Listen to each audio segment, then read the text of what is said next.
Welcome to DogeLog Episode 1. This is the series where I share with you the business and development process of taking a project that started as a joke and turning it into a billion-dollar unicorn company that is going to the moon. We have some serious business matters we need to discuss today, and it's not that Ben Awad doesn't have a girlfriend. It's that our lead developer, Ben Awad, his coding output is at an all-time low. This week, he made a total of 52 commits. I know that's it. He's kind of depressing the entire business team. Compare this to last week, where he made 166 commits. That's a decline of 69%.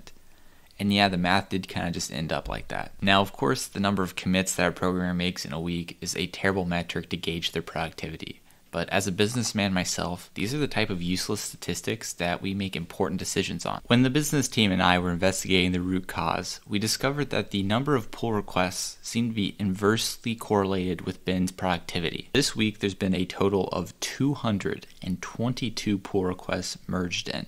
And if we switch to the month view and do some quick maths, we'll discover that 150 pull requests happened before this week. So a crap ton of pull requests got merged this week, and I wouldn't be surprised if that was a GitHub world record. And that's when we realized we have a very low utilization of our current workforce, all caused by a singular bottleneck. That bottleneck is Ben Awad. See, what's happening is there's a lot of people that want to contribute to Doge House, which is great, but they all need information or assistance from Ben, which is causing a slowdown. And the Doge House executive team doesn't put up with these types of inefficient systems. Just like how our technical architecture needs to scale to the moon, so does our open source project infrastructure. That's why we've started to roll out a solution where we have a middle layer of Doge ambassadors that sit in front of Ben and help onboard new contributors. We might also introduce a chief open source Doge that sits in between Doge ambassadors and Ben that coordinates everything and just prioritizes and closes GitHub issues. The majority of pull requests have been for updating or adding translations because here at Doge House Inc., we take internationalization very seriously. Last week, we only had 13 languages, but now we support over 40, including Uwu and Pirate Lang. So we have introduced a senior internationalization Doge that helps review and merge these specific pull requests. As far as funding for the project goes, nothing's been decided. I mentioned last week that there is the possibility of Doge House joining an incubator called Launch, which Jason Calacanis created, and the deal is they give you $100K plus mentorship for 6% of your company. But there's been a ton of interest from angel investors to invest in Doge House at a much higher valuation. So an incubator may not be necessary, and the Doge House Incorporated financial team is still looking into it. Okay, so we can talk about dev stuff now. This week's number 0 priority has been the new design. So far, all the Figma components for the desktop dashboard view have been converted into React components. And originally I was having the designer review the look of each component that came in from open source contributors before merging in that PR. But this ended up taking way too much time from the designer, and it became apparent that the bottleneck would be the mockups or Figma designs, not how fast we could code the components. So I told him to go ahead and go back to working on mockups, and I'll take over the job of spot checking the components. And I figured he could also just batch review all of it together. And I've started to combine everything together and hook it up to the API, so it's actually fetching data from there. Right now it's only the desktop UI, and it's kind of hard coded that way, at least the grid.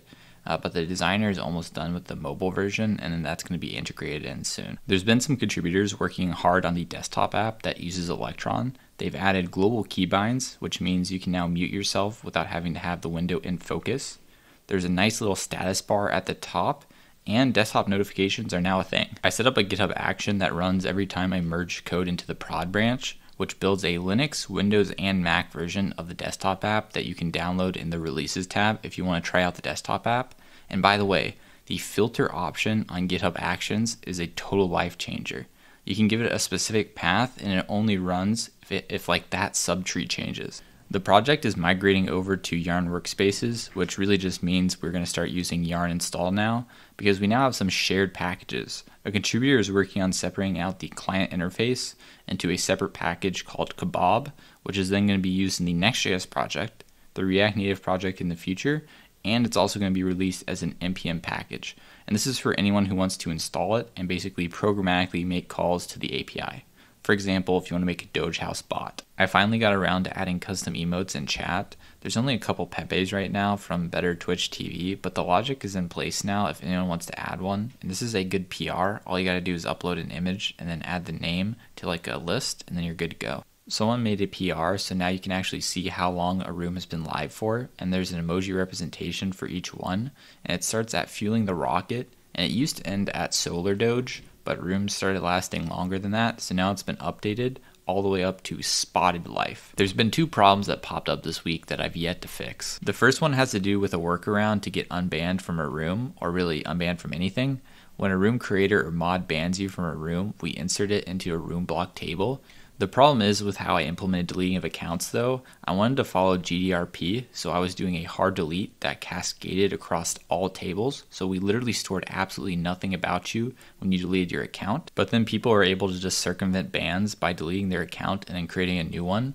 So in the meantime, I just disabled deleting of accounts. And I'm not sure how companies actually handle this. I'm guessing like maybe GDRP has a clause about this, which says you wipe all their personal information, like username, display name, all that's gone, but they let you keep, say, their GitHub ID. So if they create a new account with that GitHub ID, I know you've been banned from these rooms.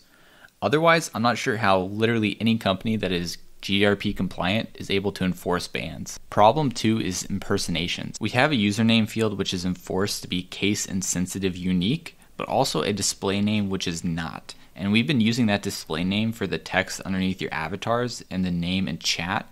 But this causes a problem because people are copying each other's avatars and copying their display names, and you can't tell them apart except on clicking on their profile and reading their username. This fix is much simpler. I'm probably just going to stop displaying display name in all those places and use username instead. For those curious about how much it costs to host the backend, here's the breakdown for the last 18 days of how much it costs and how much usage there's been.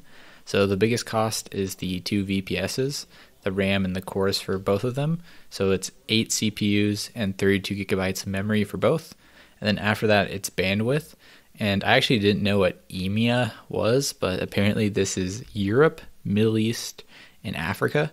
So you guys are taking up the most bandwidth right now, so congrats. If you add up all the bandwidths, it's about half a terabyte. And then if you calculate all the prices, it's a little bit over $300. That's it for this DogeLog. Stay tuned to next week where Doge House will probably be getting a totally new wardrobe and will be wearing a ton of makeup.